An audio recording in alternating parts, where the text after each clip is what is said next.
வரலாம், போகலாம், இன்னும் நிறைய காரியங்களை நம்ம செய்யலாம். ஆகவே நமக்கு கர்த்தர் சொந்தமான ஒரு இடத்தை தரணும். ஆனால் ஜெபித்தா அவர் கண்டிப்பாக செய்கிறவராக இருக்கிறார். விசுவாசத்தோடு நாம் ஜெபிக்கலாம். ஒவ்வொரு வாரமும் ஜெபிக்கலாம். கண்களை மூடி நாம் ஜெபிப்போம். எல்லாம் ஒரு மனதோடு ஜெபிப்போம். நமக்கென்று கர்த்தர் ஒரு இடத்தை தர வேண்டும். ஆனால் நான் விசுவாசிக்க கண்டிப்பாக ஒரு இடத்தை அவர் நமக்காக ஆயத்தமாக்கி வச்சிருப்பார். அவர் ஆயத்தமாக்கி கொடுக்கிறவர் தான். முன் குறித்து கொடுக்கிறவர், குறித்ததை தருகிறவர். தராமல் இருக்க மாட்டார். நாம் ஜெபிக்கும் பொழுது கண்டிப்பாக வாய்க்கு செய்வார். இல்லை ஊக்கமாக நாம் ஜெபம் பண்ணுவோம், ஊக்கமாக ஜெபிப்போம். நமக்கென்று ஒரு இடம் அப்படின்னு சொல்லுங்க. அந்த இடம் பொதுவான இடமா இருக்கட்டும். அப்படின்னு சொல்லுங்க. எல்லாரும் வந்து போகக்கூடிய ஒரு இடமா இருக்கட்டும். ஹல்லேலூயா, ஹல்லேலூயா, ஹல்லேலூயா. ஸ்தோத்திரம் கர்த்தாவே, ஸ்தோத்திரம். நல்ல சத்தத்தை உயர்த்தி, நல்ல சத்தத்தை உயர்த்தி. ஹல்லேலூயா. ஓ ரபா சந்துரல பௌதி ஆக்கரல பதுர பாக்கரபா. ஆண்டவரே மை துதிக்கிறோம், துதிக்கிறோம், துதிக்கிறோம், துதிக்கிறோம், துதிக்கிறோம், ஸ்தோத்தரிக்கிறோம். ஆண்டவரே ஸ்தோத்திரம். இது உங்க ஊழியம் ஆண்டவரே. நாங்கள் கலங்க போறதில்லை. இந்த ஊழியம் உங்க ஊழியம் ஆண்டவரே. ஆண்டவரே எங்களுக்கென்று நாங்கள் ஒரு இடத்தை கேட்கல ஆண்டவரே. ஆண்டவரே உங்களுடைய ஆலயம் ஸ்தாபிக்கப்பட வார்த்தை மூலமாக மனிதனுடைய வாழ்க்கை எப்படி மாறுகிறது என்பதை கர்த்தாவே, வார்த்தை மனிதனுடைய வாழ்க்கையை மாற்றட்டும் என்று சொல்லி ஒரு சாட்சியாக ஆண்டவரே. ஆண்டவரே நீர் செழிப்பின் தேவன், நீர் ஆசீர்வதிக்கிற தேவன் ஆண்டவரே. ஆண்டவரே எங்களுக்கே ஆசீர்வாதம் இல்லைன்னா ஜனங்கள் எப்படி ஆண்டவரை நம்புவார்கள் சுவாமி. ஆண்டவரே கர்த்தர் தான் இந்த ஜனங்களுக்கு இந்த இடத்தை கொடுத்தார் என்று ஆண்டவரே இந்த பகுதியில் உள்ள ஜனங்கள் எல்லாம் பேசத்தக்கதாய், வீடு கட்டுகிறவர்கள் ஆகாது என்று தள்ளின கல்லே மூளைக்கு தலைக்கல்லாயிற்று, அது கர்த்தராலே ஆயிற்று, நம்முடைய கண்களுக்கு ஆச்சரியமா இருக்குது என்று சொல்லத்தக்கதாக வல்லமையுள்ள கரங்கத்தாவே இதில் இறங்கி வந்து எங்களுக்கு அனுகிரகம் செய்வீராக. உன்னை பேர் சொல்லி அழைக்கிற இஸ்ரவேலின் தேவனாகிய கர்த்தர் நான் என்பதை நீ அறியும்படிக்கு வெண்கல கதவுகளை உடைத்து இருப்பு தாழ்பால்களை முறித்து அந்தகாரத்தில் இருக்கிற பொக்கிஷத்தையும் ஒளிப்படுத்த இருக்கிற புதையல்களையும் கொடுப்பேன் என்று சொன்னீரே கர்த்தாவே. சோத்திரம், சோத்திரம். நீர் எங்களுக்கு ஆயத்தமாக்கி வைத்திருக்கிறதை என்னுடைய கண்கள் காணட்டும் சுவாமி. சோத்திரம். அன்றைக்கு எலியேசர் கூட கர்த்தாவே ஈசாக்குக்கு பெண் பார்க்கும் பொழுது நான் ஜெபம் பண்ணி முடித்த அவன் கண்களை ஏறெடுத்து பார்த்த பொழுது கர்த்தாவே ஸ்தோத்திரம், ஸ்தோத்திரம் கர்த்தாவே. அன்றைக்கு தண்ணீரை சுமந்து கொண்டு வந்த கர்த்தாவே ரெபெக்காலே கர்த்தாவே அவன் ஈசாக்குக்கு கர்த்தாவே அங்கே பேசி முடித்தது போல கண்கள் கூட காணட்டும் ஆண்டவரே. நீர் எங்களுக்கு ஆயத்தமாக்கி வைத்திருக்கிறதை கண்கள் காணட்டும். அடுத்து அன்பு கூறுகிறவர்களுக்கு ஆயத்தமாக்கி வைத்திருக்கிறவர்களை கண் காணவில்லை, காதுகள் கேட்கவில்லை, ஒவ்வொருவருடைய எண்ணங்களில் அது தோன்றவில்லை என்று எழுதியிருக்கிறது ஆண்டவரே. இந்த ஊழியத்தின் மேல் இருக்கிற எல்லா தடைகளை விலக்கும்படியாய் ஜெபிக்கிறேன் ஆண்டவரே. விலக்குவீராக, தடைகளை உடைத்தெறிவீராக சுவாமி. ஸ்தோத்திரம். வல்லமுள்ள கரத்தில் வச்சுட்டோம். 55ஆம் சங்கீதத்தில் நாங்கள் வாசித்தது போல கர்த்தர் மேல் உன் பாரத்தை வைத்து விடு, அவர் உன்னை ஆதரிப்பார், நீதிமானை ஒருபோதும் தள்ளாட ஒட்டார் என்று எழுதியிருக்குது. இந்த பாரத்தை உங்க மேல வைக்கிற ஆண்டவரே. ஸ்தோத்திரம் ஆண்டவரே. நீர் தள்ளாட விட மாட்டீர் ஆண்டவரே. ஸ்தோத்திரம், ஸ்தோத்திரம் ஆண்டவரே. ஸ்தோத்திரம், ஸ்தோத்திரம். நீர் எங்களை ஆதரிக்கிறவர், நீர் எங்களுடைய தேவைகளை சந்திக்கிறவர் சுவாமி. ஸ்தோத்திரம், ஸ்தோத்திரம். அன்றைக்கு சாலமோன் கட்டின ஆலயத்தை குறித்து ஜனங்கள் எல்லாரும் பேசினது போல கர்த்தாவே எங்களுக்கென்று நீர் கட்ட போகிற ஆலயம், எங்களுக்கென்று நீர் கொடுக்க போகிற ஆலயத்தை குறித்து எல்லாரும் பிரமித்து பேசும்படி கர்த்தாவே நாங்கள் இப்பொழுதுதான் பாடின ஆச்சரியமானவர், என்னுடைய வாழ்க்கையில் நீர் அதிசயமானவர் ஆண்டவரே. ஸ்தோத்திரம். இந்த ஊழியத்தில் நீர் இவ்வளவு நாள் ஆச்சரியமாய் அதிசயமாய் நடத்தினீர் சுவாமி. ஸ்தோத்திரம். ஒரு சாதாரண கர்த்தாவே இந்த இடத்துல கூட கர்த்தாவே ஒரு வராண்டால கர்த்தாவே நடத்தினோம், ஒரு ஓலக்கொட்டாயில நடத்தினோம் ஆண்டவரே. 7வது தெருவுக்கு போனோம், அங்கேயும் ஒரு வராண்டால நடத்தினோம். மேலே கொண்டு போனீர், பாதி தான் மழை பெஞ்ச தண்ணி வந்துடும், ஆனாலும் கூட கர்த்தாவே அதை ஒரு வழியாக முடிக்க செய்து அந்த இடத்துல இருந்து காலி பண்ணிக்கிட்டு இதை இந்த ஸ்தலத்துல வர வச்சு இதெல்லாம் அதிசயமா செஞ்சீர் ஆண்டவரே. எங்களுடைய கை பலன் இதுல ஒண்ணுமே இல்லை ஆண்டவரே. இதே போல கூட கர்த்தாவே அடுத்தது நாங்கள் வெளியே போகும் பொழுது, இந்த ஸ்தலத்திலிருந்து வெளியே போகும் பொழுது இந்த பிள்ளைகளை ஆசீர்வதிச்சுட்டு சொந்தமான ஒரு இடத்துக்குள்ளே போக என் தேவனாகிய கர்த்தர் சீக்கிரமாய் காரியங்களை எங்களுக்கு வாய்க்க செய்ய முடியாது செபிக்கிறோம். சீக்கிரமாக எங்களுக்கு காரியங்களை வாய்க்க செய்ய முடியாது செபிக்கிறோம் கர்த்தாவே. வல்லமையுள்ள திரு கருத்தில் ஒப்பு எடுக்கிறோம். சபையாராய் நாங்கள் ஜெபம் பண்ணியிருக்கிறோம். ஒவ்வொரு நாளும் ஆண்டவரே இதுக்காக ஜெபிக்க கிருபையை தாங்க இயேசுவின் நாமத்தில் பிதாவே ஆமென். இதுக்காக ஒவ்வொரு நாள் உங்கள் வீடுகளில் ஜெபம் பண்ணுங்க. ஆண்டவர் கண்டிப்பாக பெரிய காரியங்களை செய்கிறவராக இருக்கிறார். தேசமே பயப்படாதே, மகிழ்ந்து களி கூறு. கர்த்தர் பெரிய காரியங்களை செய்வார். கண்டிப்பாக பெரிய காரியங்களை நமக்கு அவர் செய்கிறவராய் காணப்படுகிறார். கர்த்தருக்கு ஸ்தோத்திரம். கர்த்தருடைய வார்த்தைக்கு நேராய் நாம் கடந்து செல்லலாம். 34ஆம் சங்கீதம்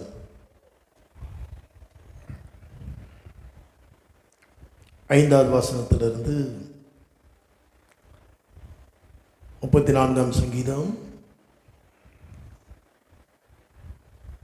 6ஆம் வசனத்திலிருந்து 8ஆம் வசனம் வரைக்கும் வாசிக்க கேட்கலாம். 34 கூப்பிட்டார், கர்த்தர் கேட்டு அவனை அவன் இடுக்கண்களுக்கெல்லாம் நீங்களாக்கி ரட்சித்தார். கர்த்தருடைய தூதன் அவருக்கு பயந்தவர்களை சூழ பாளையம் இறங்கி அவர்களை விடுவிக்கிறார். கர்த்தர் நல்லவர் என்பதை ருசித்து பாருங்கள், அவர் மேல் நம்பிக்கையாய் இருக்கிற மனுஷன் பாக்கியவான். இந்த அற்புதமான காலை வேளையிலே உங்கள் யாவரையும் கர்த்தருடைய வார்த்தையின் மூலமாய் சந்திக்கிறதுல மிகுந்த மகிழ்ச்சி. இயேசுசாமி அவர் ஞானஸ்நானம் எடுத்து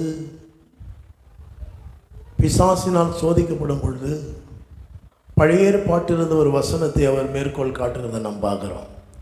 மனுஷன் அப்பத்தினாலே மாத்திரமல்ல, தேவனுடைய வாயிலிருந்து புறப்படுகிற ஒவ்வொரு வார்த்தையினாலே பிழைப்பான். தமிழில் இருக்கிறவங்க கொஞ்சம் கஞ்ச பிசினாரி, ஆனால் சரியான மொழிபெயர்ப்பு வாழ்வான். சரியான மொழிபெயர்ப்பு என்னது? வாழ்வான். அப்போது இந்த உலக வாழ்க்கையில் ஒரு மனிதன் எப்படி ஒரு வெற்றிகரமான ஒரு வாழ்க்கையை வாழ முடியும் என்று சொன்னால் அவருடைய வார்த்தையின் மூலமாக. அவருடைய வார்த்தை தான் ஒரு மனிதனை வெற்றிகரமான ஒரு வாழ்க்கை வாழ வைக்கும். நாம் இந்த வாசித்த ஒரு 3 வசனமும், இந்த ஏழை கூப்பிட்டான், கர்த்தர் கேட்டு அவன் இடுக்கண்களுக்கெல்லாம் நீங்களாக்கி ரட்சித்தார். கர்த்தருடைய தூதன் அவருக்கு பயந்தவர்களை சூழ பாளையம் இறங்கி அவர்களை விடுவிக்கிறார். கர்த்தர் நல்லவர் என்பதை ருசித்து பாருங்கள், அவர் மேல் நம்பிக்கையா இருக்கிற மனுஷன் பாக்கியவான். ஒரு வெற்றிகரமான கிறிஸ்தவ வாழ்க்கை எப்படி வாழ்வது என்று இந்த 3 வசனம் இங்கே போதிக்கிறது. இந்த 34ஆம் சங்கீதம் முழுசுமே அதுதான். இந்த 34ஆம் சங்கீதம் முழுசும் வாசித்து பார்த்தீங்கன்னா அது 3 பகுதிகளாக பிரிக்கப்படுகிறது. ஒரு கிறிஸ்தவ வாழ்க்கை என்றால் என்ன?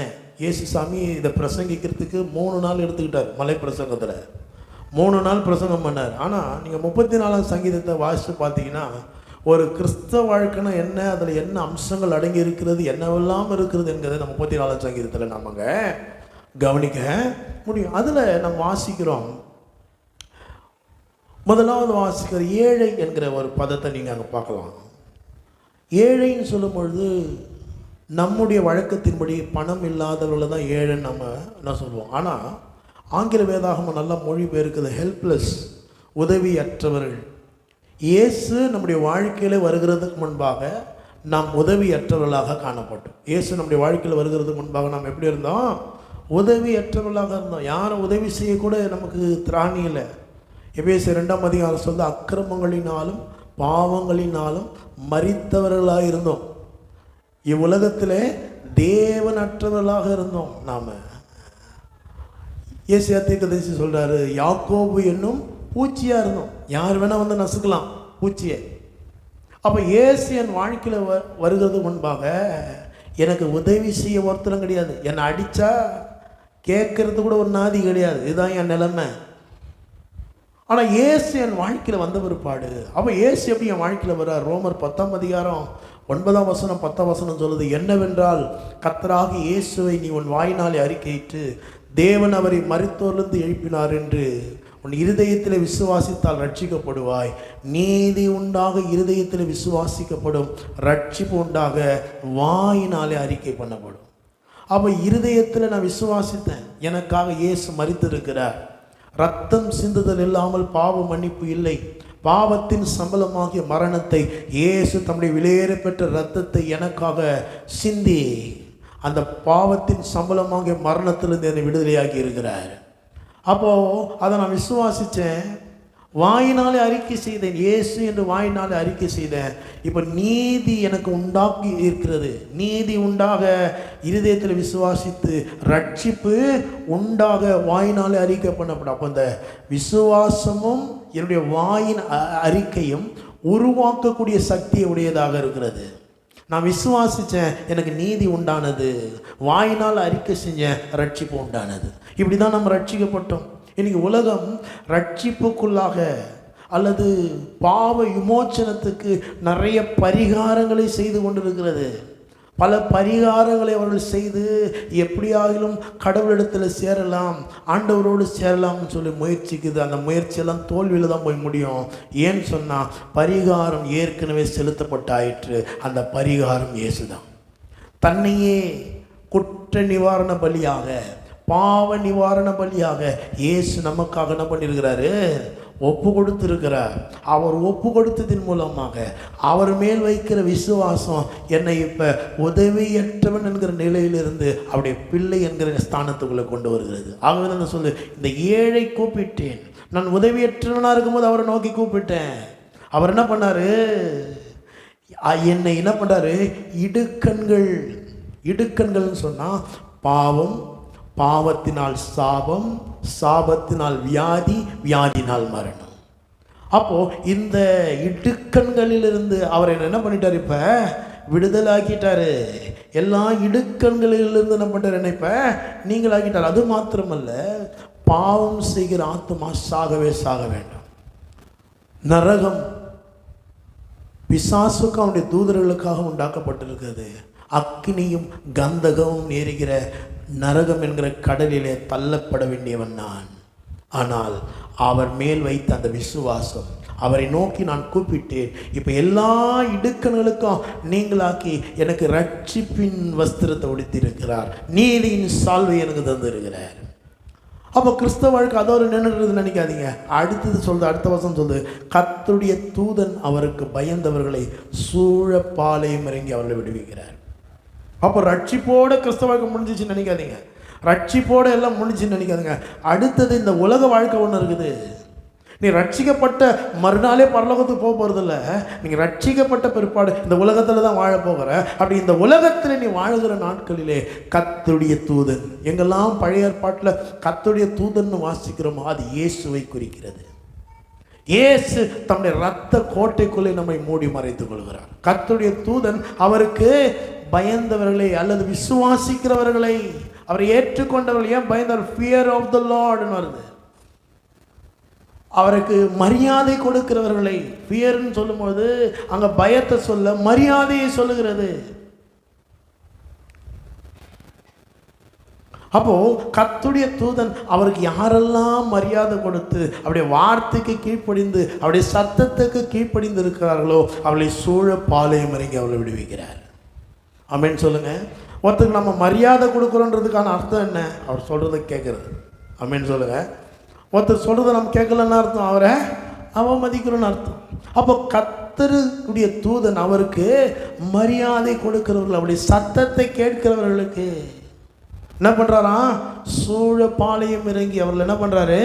விடுவிக்கிறார். ஒரு தீங்கும் கேடு அணுகாதபடி பாதுகாக்கிறார். வேதம் சொல்லுது, பறந்து காக்கிற பட்சிகளை போல சேனைகளின் கர்த்தர் நம்மேல் ஆதரவாக இருக்கிறாராம். எப்படி? பறந்து காக்கிற பட்சிகளை போல சேனைகளின் கர்த்தர் நம்மேல் ஆதரவாக இருக்கிறார். காத்து தப்ப பண்ணுகிறார். கவனிங்க இந்த வார்த்தையை, காத்து தப்ப பண்ணுகிறார், கடந்து வந்து விடுவிக்கிறார். ரெண்டு காரியம். காத்து என்ன பண்றாரு? ஒன்று, அந்த தீங்கு என்னை அணுகாதபடிக்கு காத்துக்கிறாரு. நான் என்ன பண்ணுறேன்? என்னுடைய அவிசுவாசத்தினாலும் என்னுடைய அவிசுவாசமான வார்த்தையினாலும் என்ன பண்ணுறேன்? அந்த பாதுகாப்புலேருந்து வெளியே வந்தால் கீழே போய் விழுந்துட்டாலும் கடந்து வந்து என்ன பண்ணுறாரு? என்ன விடுவிக்கிறார். காத்து தப்பு பண்ணுகிறார், கடந்து வந்து விடுவிக்கிறார். அங்கே போனால் உனக்கு கஷ்டம் வரும்னு சொல்கிறாரு, நம்ம மீறி அங்கே போய் மாட்டிக்கிறோம். அப்படி மாட்டிக்கினாலும் கடந்து வந்து அவரை விடுவிக்கிறவராக இருக்கிறார். பறந்து காக்கிற பட்சிகளை போல சேனைகளின் கர்த்தர் இஸ்ரவேலாகிய நம்மேல் ஆதரவாக இருக்கிறார். காத்து தப்பு பண்ணுகிறார்.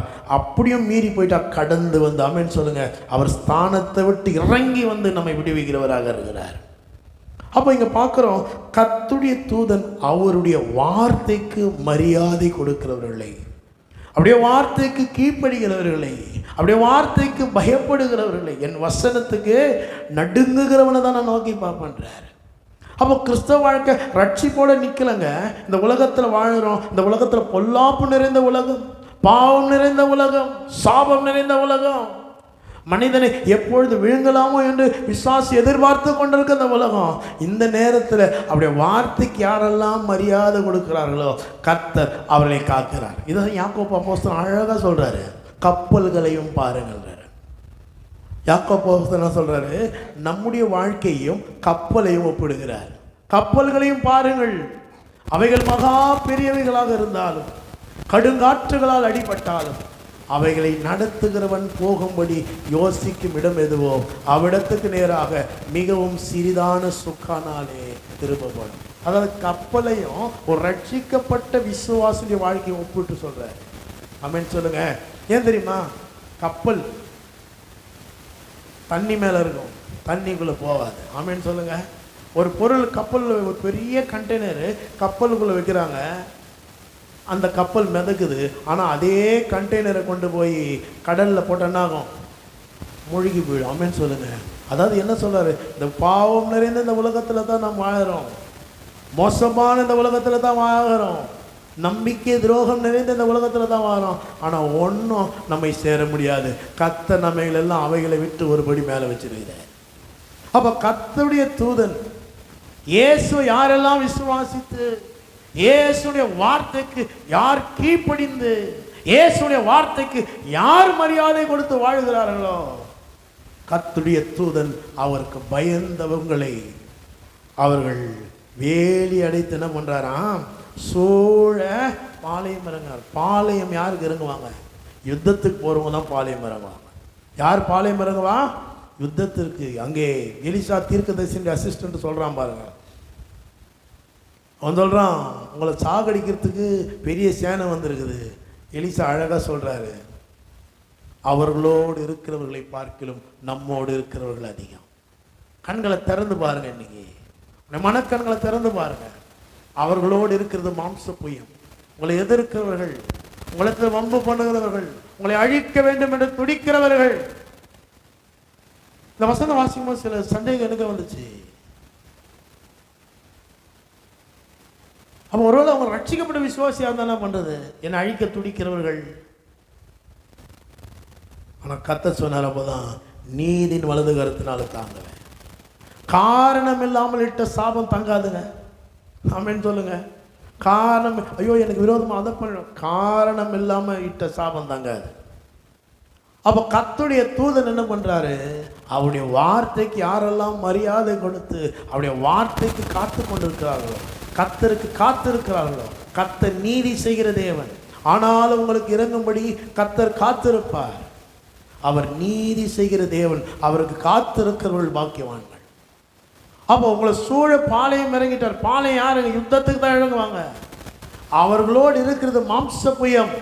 அவங்க மாம்சத்தில் உங்களோட யுத்தம் பண்ணி வாய் ஜாலத்தில் உங்களை ஜெயிக்க முயற்சிக்கிறாங்க, ஆள் பலத்தில் ஜெயிக்க பார்க்குறாங்க, கையில் வச்சிருக்க பண பலத்தில் உங்களை அழிக்க முயற்சிக்கிறாங்க, அவங்களுக்கு இருக்கிற இன்ஃப்ளூயன்ஸை வச்சு உங்களை ஏதோ பண்ண முயற்சிக்கிறாங்க. அது ஒன்றும் வாய்க்காது. ஏன்னா அவர்களோடு இருக்கிற மாம்ச புயம். நம்மோடு இருந்து நம்முடைய யுத்தங்களை நடத்துகிற நம்முடைய தேவனாகிய கர்த்தர். அதான் நம்ம சொல்ற, கர்த்தருடைய தூதன் அவருக்கு பயந்த உங்களை, அவருடைய வார்த்தைக்கு மரியாதை கொடுக்கிறவங்களை, அவருடைய வார்த்தை விசுவாசித்து காத்து கொண்டிருக்கிறவங்களை பாளையம் இறங்கி இருக்கிறார். 1000-10,000 தேவ தூதர்களிடத்தில் நாம் வந்திருக்கிறோம். அல்லேலூயா. ஒரு தூதன் 180,000 பேரை சங்கரிக்க வல்லமையுடையவன். தூதர்களை பற்றி வேதம் சொல்லுது, பலத்த சௌரியவான்கள். அவர் கர்த்தருடைய வார்த்தையின்படி செய்கிறவர்களாக இருக்கிறார்கள்.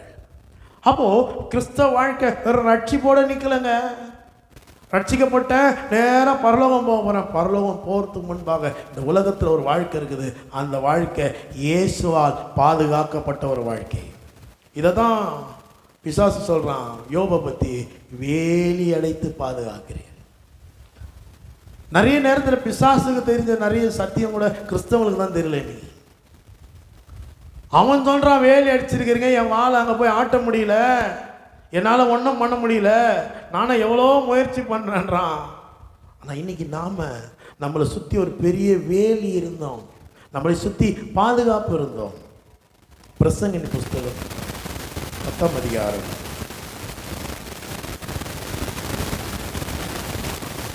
8ஆம் வசனம். பிரசங்கின் புஸ்தகம் 10ஆம் அதிகாரம் 8ஆம் வசனம். படுகுழியை வெட்டுகிறவன் அதிலே விழுவான், அடைப்பை பிடுங்குகிறவனை பாம்பு கடிக்கும். வாசிங்க, பிரசங்கி 10:8.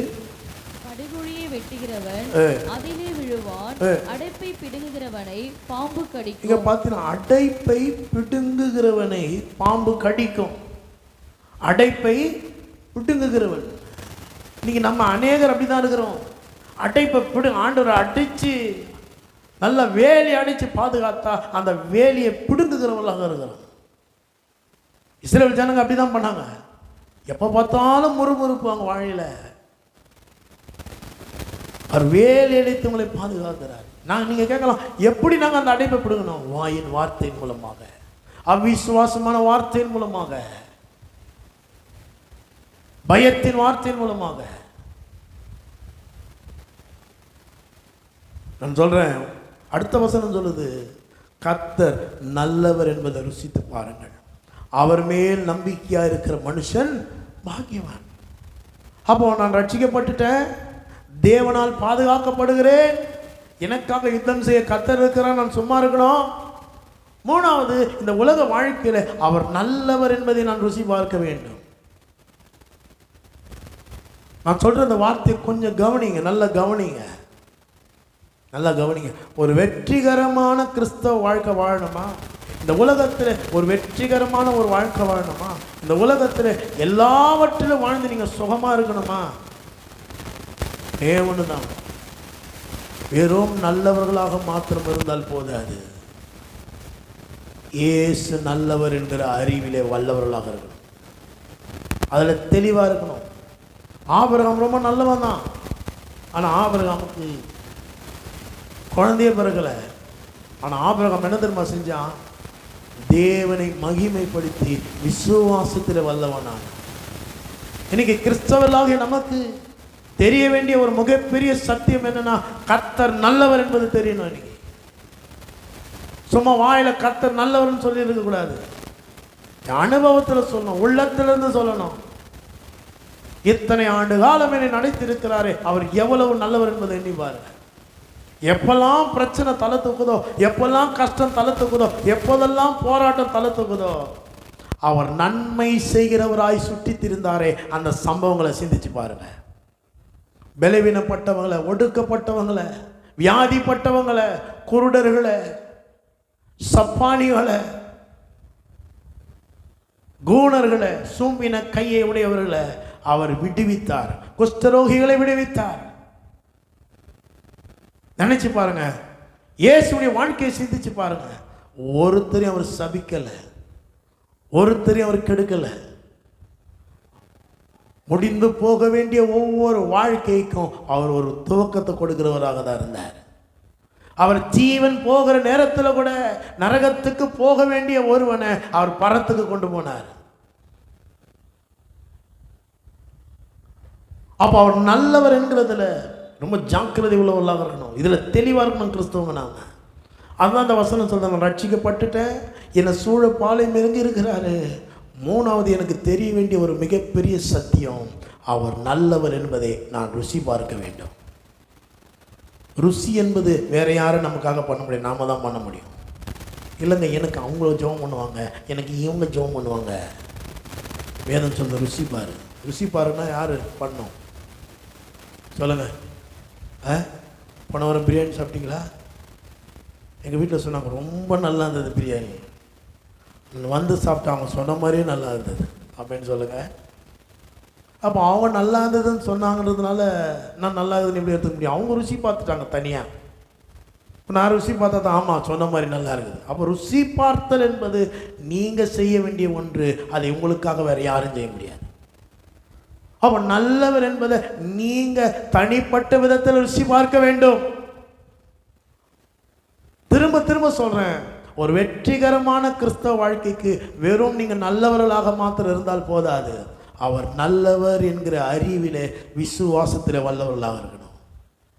அவர் நல்லவர், உங்களுக்கு நன்மைகளை மாத்திரம்தான் செய்கிறவராக இருக்கிறார்.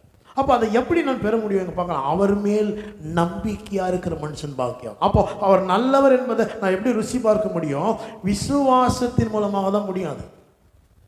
ஆகவே தான் நமக்கு சர்ச்சில் பேர் என்னது? சிஎஸ்சி சர்ச்சை தவிர. இதையும் சொல்லி நம்ம பதிவு பண்ணோம் அப்படின்னு சொல்லாமா? அங்கே என்ன சொல்லுவாங்க? மெம்பர் அவங்க. ஆனால் நம்மள மாதிரி பெந்தகோஸ்தே சபைக்கு வந்தீங்கன்னா உங்கள் பேர் விசுவாசி. ஆங்கிலத்தில் என்ன சொல்ல? பிலீவர். நீங்கள் யார் இப்போ? பிலீவர், விசுவாசி. நீங்கள் ஏன் விசுவாசி? விசுவாசத்தை ஆண்டவர் உங்களுக்குள்ள துவக்கி வச்சிருக்கிறார். ஆமென் சொல்லுங்க.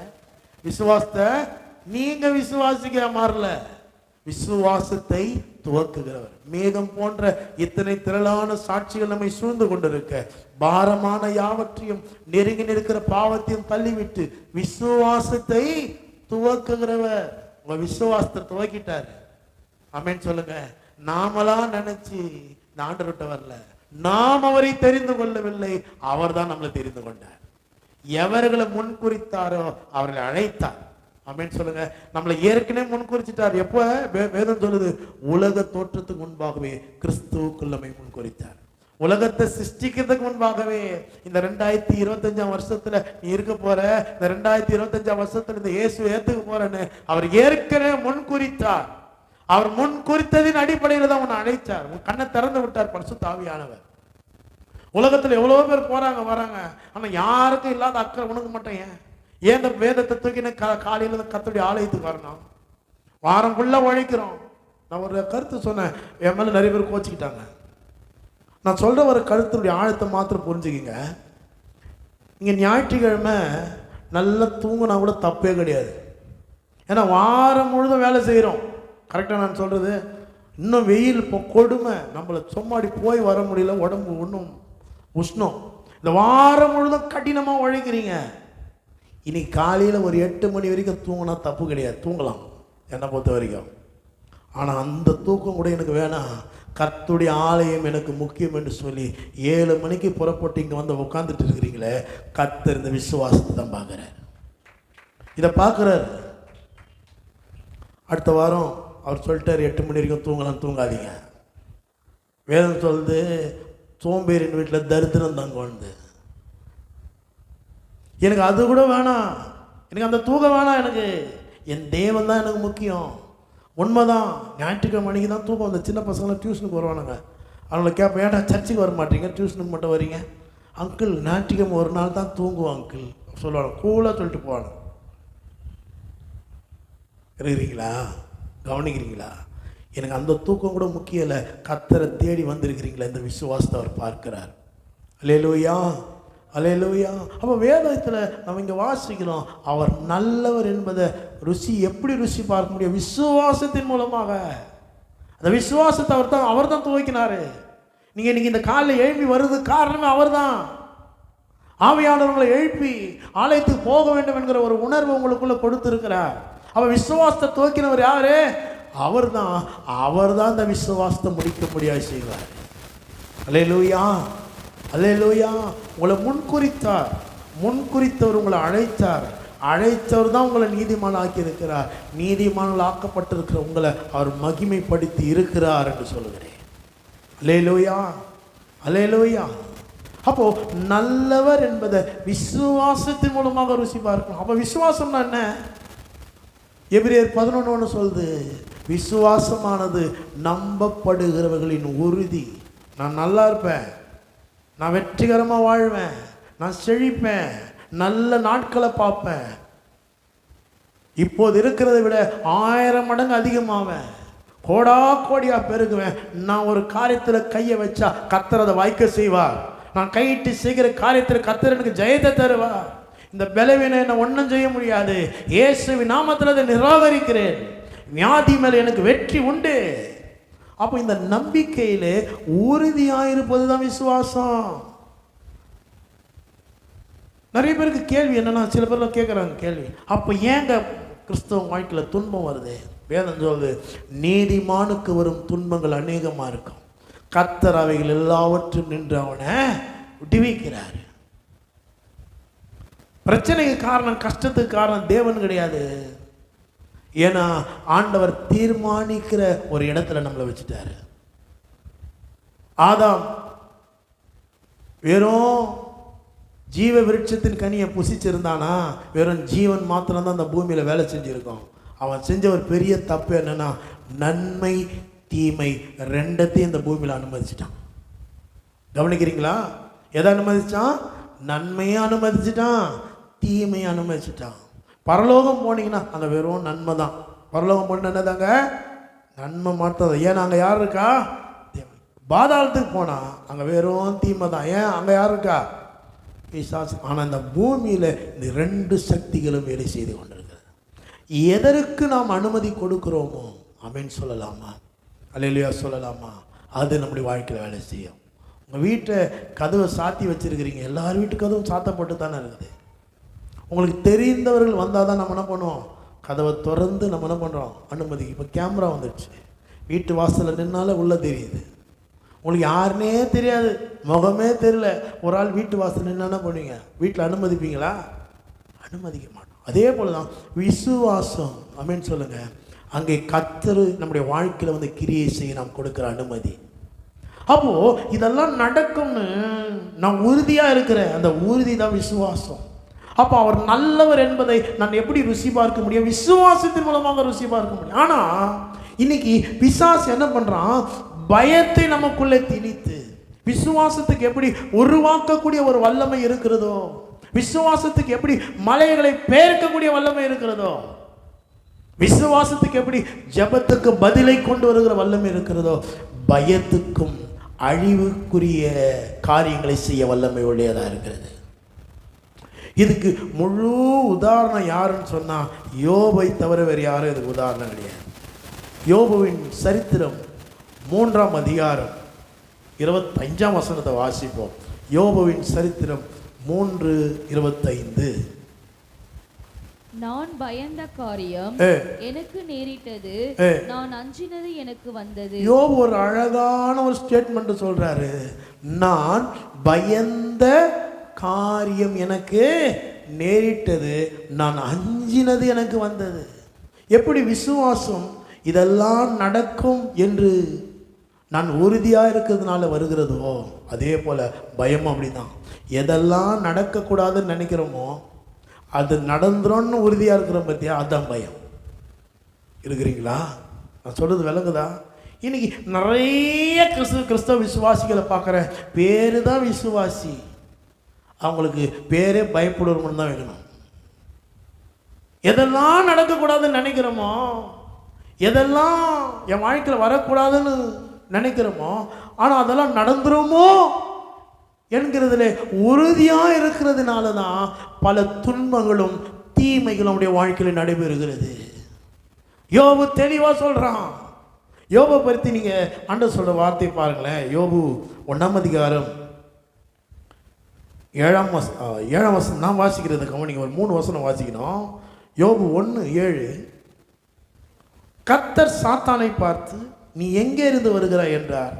சாத்தான் கர்த்தருக்கு பிரதியுத்தரமாக பூமி எங்கும் உலாவி அதில் சுற்றி திரிந்து வருகிறேன் என்றான். கர்த்தர் சாத்தானை நோக்கி, என் தாசனாகி யோபின் மேல் கவனம் வைத்தாயோ? உத்தமனும் சன்மார்க்கனும் தேவனுக்கு பயந்து பொல்லாப்புக்கு விலகுகிறவனுமாகி அவனை போல் பூமியில் ஒருவனும் இல்லையே என்றான். அதற்கு கர்த்தருக்கு பிரதியுத்தரமாக, யோபு விருதாவாகவா தேவனுக்கு பயந்து நடக்கிறான்? நீர் அவனையும் அவன் வீட்டையும் அவனுக்கு உண்டான எல்லாவற்றையும் சுற்றி வேலி அடைக்கவில்லையோ? அவன் கைகளின் கிரியை ஆசீர்வதித்தீர், அவனுடைய சம்பத்து தேசத்தில் பெருகிற்று.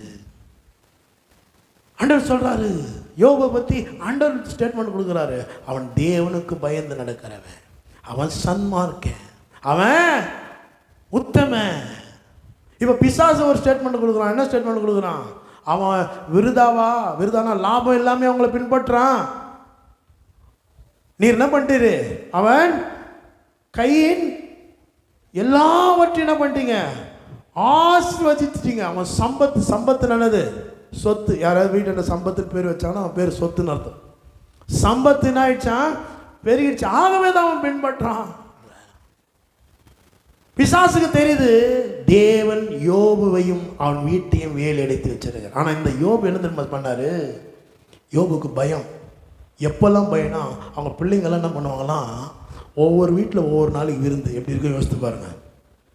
ஒவ்வொரு வீட்டில் ஒவ்வொரு நாள் வீட்டில் சோறு ஆக்க மாட்டாங்கன்னு நினைக்கிறேன். இந்த வீட்டில் சோறு இன்றைக்கி ஆக்கணும், நம்ம அங்கே போய் உட்காந்து சாப்பிடணும் விருந்து. அப்போ பெரிய எவ்வளோ பெரிய கோட்டிஸ் அன்றைக்கி இருந்த, இன்றைக்கி பில்கேட்ஸ் இருக்கிறான் இல்லையா, அந்த மாதிரி பெரிய பணக்காரன் அன்றைக்கி யோபு, பெரிய கோட்டிஸ் வரேன். பிள்ளைங்க என்ன பண்ணுவாங்க, ஒவ்வொருத்தர் வீட்டில் விருந்து வைப்பாங்க, அந்தந்த வீட்டில் போயிட்டு எல்லாம் சாப்பிடுவாங்க. அப்படி சாப்பிடும்போது யோபு என்ன பண்ணுவாராம், காலையில் எழுந்த உடனே என் பிள்ளைங்க விருந்து வச்சு சாப்பிட்டுருக்குறாங்க, கர்த்தருக்கு விரோதமாக ஏதாவது தப்பு பண்ணியிருப்பாங்களோன்னு சொல்லி என்ன பண்ணுவாராம், பலி செலுத்துவாராம். பலியை எதற்கு? அந்த குற்ற உணர்வுலேருந்து வெளியே வர்றது தான். அவர் அந்த பலியை செலுத்துவாராம். ஏதோ என் பிள்ளைங்களுக்கு ஏதோ நடந்துட போகுதுன்னு. அதனால தான் அவருடைய வாழ்க்கையில் விரும்பத்தகாத செயல்கள் நடந்தது. அந்த யோபு இப்போ ஸ்டேட்மெண்ட்டை கொடுக்குறாரு. நிறைய பேர் சொல்லுவாங்க, யோபு தானே சொல்கிறார் கர்த்தர் கொடுத்தார் கர்த்தர் எடுத்தாருன்னு. அந்த யோபு சொன்ன அந்த ஸ்டேட்மெண்ட்டுக்காக கடைசியில் மன்னிப்பு கேட்குறான். யோபு சொல்கிறான், நான் பெனாத்திட்டேன், நான் அறியாமையில் பேசிட்டேன், பைத்தியமாக பேசிட்டேன். கர்த்தர் எடுக்கிறவர்கள, இந்த கர்த்தர் கொடுக்கிறவர்ன்றான். யோபு 41, 42 போய் வாசித்து பார்த்தீங்க. கர்த்தர் கொடுத்தா எப்படி தெரியுமா கொடுப்பாரு? ரெட்டிப்பாக கொடுப்பாரு. அமுக்கி குலுக்கி சரிந்து விழும்படி நன்றாய் அழுந்து மனிதர்களும் மடியில் வந்து கொட்டுவார்கள் வேதத்தில். அப்போ கர்த்தர் எடுக்கிறவர் அல்ல, கர்த்தர் கொடுக்கிறவராக இருக்கிறாரு. அப்போ யோபு சொல்றான், என் வாழ்க்கையில் வந்த காரியத்துக்காக நான் பயந்துட்டேன். பயத்துக்கு ஒரு சக்தி இருக்குதுங்க. ஆனால் ஒன்று தெரிஞ்சுக்குங்க, தேவன் நமக்கு பயமுள்ள ஆவியை தரல, பலனும் அன்பும் தெளிந்த புத்தியுள்ள ஆவியை தந்திருக்கிறார். அப்போ இந்த பயத்துக்கு எதிர்த்து நிற்க வேண்டிய ஒரு கட்டாயத்துக்குள்ள நாம் வருகிறோம். இந்த பயத்தின் மேல் ஆளுகை செலுத்துவ கட்டாயத்துக்குள்ள நாம் வருகிறோம். அப்போ நல்லவர் என்பதை நான் எப்படி ருசி பார்க்க முடியும்? விசுவாசத்தின் மூலமாக தான் ருசி பார்க்க முடியும். மார்க் 11, 23, 24 போய் வாசித்து பாருங்க. எவனாகிலும் இந்த மலையை பார்த்து நீ பெயர்ந்து சமுத்திரத்தில் தள்ளுண்டு போ என்று சொன்னால் அவன் சொன்னபடியாகும். ஆதலால் நீங்கள் ஜெபம் பண்ணும்போது எவைகளை விரும்பி கேட்டுக்கொள்வீர்களோ அவைகளை பெற்றுக்கொண்டோம்னு விசுவாசிங்க, அப்படியே ஆகன்றார். அல்லேலூயா, அல்லேலூயா. நிறைய பேர் இந்த பயத்தில் சிக்கிட்டு இருக்கிறாங்க. அதுதான் 366 தடவை வேதத்தில் பயப்படாதுன்னு மாட்டான். நான் 3 காரியத்தை சொன்ன பாருங்க. உயிர் தெரிந்த இயேசுல பேசின 2வது வார்த்தை என்ன தெரியுமா? பயப்படாதே. முதல் வார்த்தை என்ன சொன்னார்? உயிர் தெரிந்த இயேசு வாழ்கனாரு. 2வது வார்த்தை என்ன? பயப்படாதே, கண்டிப்பாக உன்னை வாழ வைப்பேன். வாழ்க நான் சொல்லிட்டேன், வாழ்வேனோ வாழ மாட்டேன், வாழ விட மாட்டேனோன்ற சந்தேகம் வேணாம். பயப்படாத, கண்டிப்பாக உன்னை வாழ வைக்கிறதுலே நான் குறியா இருக்கிறேன். உன் தலையை நான் உயர்த்துவேன். அப்போ இந்த பயத்திலிருந்து வெளியே வரணும். நான் எப்படி விசுவாசம் கேள்வினாலே வருகிறதோ, பயமும் கேள்வினாலே தான் வருகிறது. பயத்தை பற்றி அதனால தான் 1ஆம் சங்கீதத்தில் சொல்றாரு, துன்மார்க்கருடைய ஆலோசனையில் நடவாமலும் பாவிகளுடைய வழியில் நில்லாமலும் பரியாசக்காரர் உட்காரும் இடத்தில் உட்காராமலும் கர்த்தருடைய வேதத்தில் பிரியமாயிருந்து இரவும் பகலுடைய வேதத்தில் தியானமாக இருக்கிற மனுஷன் பாக்கியவான். இந்த சர்ச்சுக்கு வந்திருக்கிறீங்க, இந்த கட்டடத்துக்குள்ள வந்திருக்கிறீங்க, வந்து சாமி கும்பிட வரல. நீங்க இங்க உங்களுடைய விசுவாசத்தை பெருக்கிக் கொள்ள வந்திருக்கிறீங்க. பாட்டு பாடி கர்த்தரை ஆராதிச்சோம், அது பக்தி நேரம். இப்போ பிரசங்கம் பண்றோம், புத்தி நேரம். எப்படி 2 கண்ணு முக்கியமோ அதே போல பக்தியும் முக்கியம், புத்தியும் முக்கியம். இன்னைக்கு நிறைய புத்தி இல்லாத கிறிஸ்தவங்க தான் இன்னைக்கு. கர்த்தர் நல்லவர் என்கிற அந்த புத்தி, இதுல மாத்திரம் ஒரு நிச்சயத்துக் கொள்ளுங்க, அவர் நல்லவர். என் வாழ்க்கையில் தீங்கு கேடு அவர் அனுமதிக்கவே மாட்டார். நானும் இயேசுவின் நாமத்தில் அவைகளை அனுமதிக்க மறுக்கிறேன். அவனோட ஒன்று யோசிச்சிருந்தேன். இந்த ஊர் உள்ள செழிப்பை பற்றி பேசுகிறோம், கர்த்தர் ஆசீர்வதிக்கிறவர்ன்றதை பற்றி நம்ம பேசிட்டு இருக்கிறோம். ஆனால் நம்ம சபையில் ஒரு பெரிய ஆசீர்வாதம் இல்லையே. இது எனக்கு ஒரு பெரிய கவலையை கொண்டு வந்துடுச்சு. காரணம்னா, என்னதான் வசனத்தை எடுத்து பிரசங்கிச்சாலும் இஸ்ரவேல் ஜனங்க மாதிரி விசுவாசம் இல்லாமல் கேட்டதுனால தான் 11 நாளில் கானானுக்கு போக வேண்டிய 40 வருஷம் ஆச்சு போக. அதுவும் அவங்க போல 3வது சந்ததி தான் போய் சேர்ந்துச்சு. நான் இன்னைக்கு சொல்கிறேன், கர்த்தர் நல்லவர் என்கிறதுல எந்த சமரசமும் உங்களுக்கு வேணாம். கர்த்தர் தீமையை செய்வார், தீமையை ஒருபோதும் அவர் அனுமதிக்கிறதே கிடையாது. ஆகவே வேத வசனம் சொல்லுது, அவர் நல்லவர் என்பதை ருசி பாருங்க. அப்போ பிரச்சனை கஷ்டம்லாம் எப்படி வருது? ஒருவன் கர்த்தராகிய இயேசுவினிடத்தில் அன்பு கூறாமல் போனாதான் சாபம் வருது. ஒருவன் கர்த்தராகிய இயேசு கிறிஸ்துவிடத்தில் அன்பு கூறாமல் போனால் அவன் சபிக்கப்பட்டவனாயிருக்க கடவன் என்று வேதவசனம் சொல்லுகிறது. நீ யாரை நேசிக்கிறீங்க? அன்பு கூறுதல் நான் யாருக்கு உங்க வாழ்க்கையில் முக்கியத்துவம் கொடுக்குறீங்க? எதை முன்னாடி வச்சிருக்கிறீங்க? காணிக்கை போடும்போது கூட பார்க்குறேன், உங்களுக்கு வேண்டான்றதை போடாதீங்க. உங்ககிட்ட எது பெஸ்ட் இருக்குதோ அதை போட, அதான் அன்பு கூறுதல்.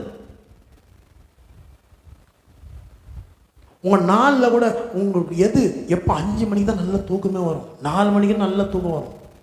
போலீஸ்காரங்க கூட இந்த அக்யூஸ்டுங்களை பிடிக்கும்போது அந்த நேரத்துக்கு தான் வருவாங்க. எப்படியா போட்டாலும் அப்போ தூங்க விரும்புவோம். அந்த பெஸ்ட் ஆண்டவர் கொடுங்க. 3 மணிக்கு எழுந்து ஜெபம் பண்ணுங்க, 4 மணிக்கு எழுந்து ஜெபம் பண்ணுங்க, 5 மணிக்கு எழுந்து ஜெபம் பண்ணுங்க. பெஸ்ட் ஆண்டவர் கொடுத்து பாருங்க. அப்படின்னா என்ன சொல்ல வரீங்க? எனக்கு இந்த தூக்கம் முக்கியம் இல்லை, என் தேவன் தான் முக்கியம்னு சொல்றீங்க. சில பேர் ஜெபமே பண்றதில்ல, அது வேற விஷயம். அப்ப ஏன் என் வாழ்க்கையில பிரச்சனை? இயேசுவிடத்தில் நான் அன்பு கூறுதல. வேதவசனம் சொல்லுது, ஒருவன் கர்த்தராகிய இயேசுவிடத்தில் அவன் அன்பு கூறாமல் போனால் அவன் சபிக்கப்பட்டவனாக இருக்க கடவுள். அப்போ அவரிடத்தில் நான் எப்படி அன்பு கூற முடியும்? எல்லாவற்றிலும் அவரை முன்னாடி வைங்க. ஏசாமி சொல்றாரு, தேவனுடைய ராஜ்யத்தை கடைசியாக தேடக்கூடாது, முதலாவது தேடணும். உடம்பு சரின்னா ஊரில் இருக்கிற டாக்டர் எல்லாம் செக் பண்ணிட்டு அப்புறமா ஏசப்பா கிட்ட வரக்கூடாது. ஃபர்ஸ்ட்டே வந்து நான் ஏசப்பா கிட்ட ஆமென் சொல்லுங்க. அல்லேலூயா. மனிதர்கள் மூலமாக தான் சுகமாக்குவார். உன் பணம் தேவையா? ஊரில் இருக்கிறவங்களெல்லாம் கடன் கட்டு அப்புறமா வரக்கூடாது ஏசப்பா கிட்ட. முதலாவது ஏசப்பா கிட்ட சொல்லிடு, அப்புறமா மற்றவங்கிட்ட போ. எல்லா விதத்திலும் ஃபர்ஸ்ட் அவரு கொடு. உனக்கு எது ரொம்ப சந்தோஷத்தை கொடுக்குது அதை முன்னாடி வைக்காத. எனக்கு ரொம்ப மட்டன் பிரியாணி, சிக்கன் 65 பிடிக்கும்.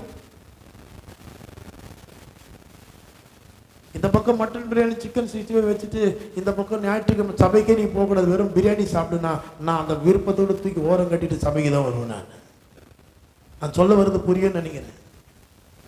எல்லா காரியத்திலும் சொல்றேன், கர்த்தருக்கு முக்கியத்துவம் கொடுங்க. ஆமென் சொல்லுங்க. இதுதான் அன்பு கூறுதல். அவருடைய வசனத்தை கை கொள்ளுது அன்பு கூறுதல். அவருக்கு மரியாதை கொடுக்கிறது. அப்ப ஏன் பிரச்சனை வருது? தான் பிரச்சனைக்கு காரணமே. அப்ப பயம் உள்ள வருது. பிசாசு சில காரியங்களை காதல ஓதுறான். என்ன ஓதுறான்? அங்க பாத்தியா, இங்க பாத்தியா. சில பேர் உங்களுக்குள்ளே சில நேரத்தில் என்ன வந்திருக்கும், ஆசீர்வாதம் ஆசீர்வாதம் பேசுறாரு, சொந்தமா ஒரு இடம் கூட இல்லைன்னு நினைக்காதீங்க. விசுவாசம் எப்பவுமே சோதிக்கப்படும். உங்க விசுவாசம் சோதிக்கப்படுகிறது எங்க மூலமா. இந்திலையும் நான் உண்மையாக நிறைய பேர் பார்க்குறேன். நான் நிறைய பேர் வீட்டுக்கு வந்து ஜெபம் பண்ணுறது கூட கிடையாது, எப்படி இருக்கிறீங்கன்னு கேட்கறது கூட கிடையாது. ஆனால் அதையும் தாண்டி கர்த்தருடைய ஆலயத்தை தேடி வரீங்க நீங்க. இதான் சோதனை. இது உங்க விசுவாசத்துக்கு விடப்பட்ட சோதனை. இவர் இவ்வளோ பேசுறாரு, ஆனால் ஒன்றுமே இல்லையே. இங்கே அனலில் உட்காந்துக்கிறமே, ஒரு ஏசி கிடையாது. இந்த சூழ்நிலையிலும் அவர் ஆசீர்வதிக்கிறவர் நீ விசுவாசிச்சனா கர்த்தர் உனக்கு வைத்திருக்கிற ஆசீர்வாதங்களை அனுபவிக்க ஆரம்பிக்க. அவருக்கு அவ்வளோ பிரச்சனை இருக்குது. உண்மைதான். இந்த நிலையில நீ விசுவாசிக்கணும். நான் அன்னைக்கு என்ன பேசணும், என் ஊழியத்தின் ஆரம்பத்தில் என்ன பேசணும் அதை தான் இன்னைக்கு பேசிட்டு இருக்கிறேன். அல்லேலூயா. நான் சொல்றேன், அவர் நல்லவர். ருசி பார்க்க ஆரம்பிங்க. நான் இதை மாத்திரம் சொல்லி நான் நிறுத்த விரும்புகிறேன். தேவனாகிய கர்த்தர் உங்களை எல்லாவற்றிலும் வாழ்ந்து சுகமாக இருக்கும்படி செய்ய வல்லவர். நீங்கள் வாழ்வீங்க, சுகமாக இருப்பீங்க, நல்லா இருப்பீங்க, மேன்மையாக இருப்பீங்க. இதை விசுவாசிங்க. இதை சொல்லி தான் முடிக்கிறேன். நான் ஒரு வெற்றிகரமான ஒரு கிறிஸ்தவ வாழ்க்கை வாழணும்னா வெறும் நல்லவங்களாக இருந்தால் பார்த்தாது. யோபு ரொம்ப நல்லவன் தான். அவர் நல்லவர் என்கிற அறிவிலே வல்லவர்களாக இருங்க. அவர் நல்லவர், அவர் நல்லவர்.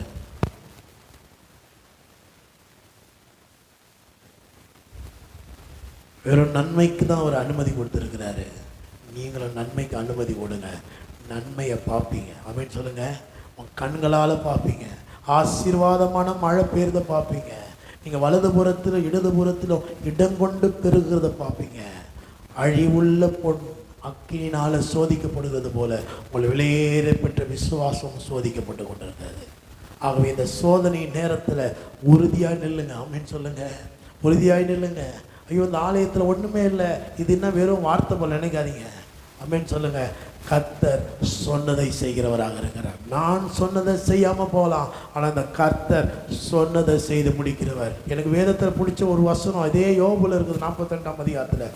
தேவரீர் நீர் சகலத்தையும் செய்ய வல்லவர், நீர் செய்ய நினைத்தது தடைபடாது. நான் சொல்கிறேன், உங்களை என்னவெல்லாம் ஆக்கணும்னு, உங்களை எப்படியெல்லாம் உயரத்தில் கொண்டு போகணும்னு தேவன் நினைச்சாரோ அதை எந்த சக்தியாலும் தடை செய்யவே முடியாது.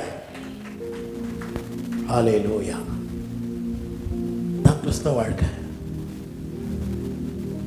பயப்படாதீங்க, கண்டவங்க சொல்றதை கேட்காதீங்க. கர்த்தர் நல்லவர். என்ன சொல்லுங்க? கர்த்தர் நல்லவர். நம் கர்த்தர் நல்லவரே, நம் கர்த்தர் நல்லவரே, என் கர்த்தர் நல்லவரே,